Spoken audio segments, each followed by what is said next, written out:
నిన్న రేవంత్ రెడ్డి గారు మాట్లాడుతూ నకిలీ ఎరువులు విత్తనాలపై పీడీ చట్టం కింద నకిలీ ఎరువులు విత్తనాలు వ్యాపారుల అక్రమాలపై పీడీ చట్టం పెట్టండి అని నిన్న రేవంత్ రెడ్డి గారు వ్యవసాయ శాఖ సమస్యలో సీఎం గారు చెప్తున్నారు. రాష్ట్రంలో వానాకాలం సీజన్ అయింది. నకిలీ విత్తనాలు ఎరువులు విక్రయించే వ్యాపారులపై నకిలీ ఎరువులు కానీ విత్తనాలు కానీ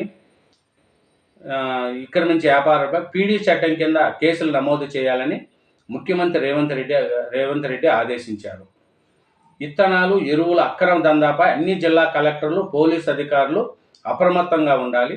వ్యవసాయ శాఖ పోలీసు విభాగం సంయుక్తంగా టాస్క్ ఫోర్స్ దాడులు నిర్వహించాలి.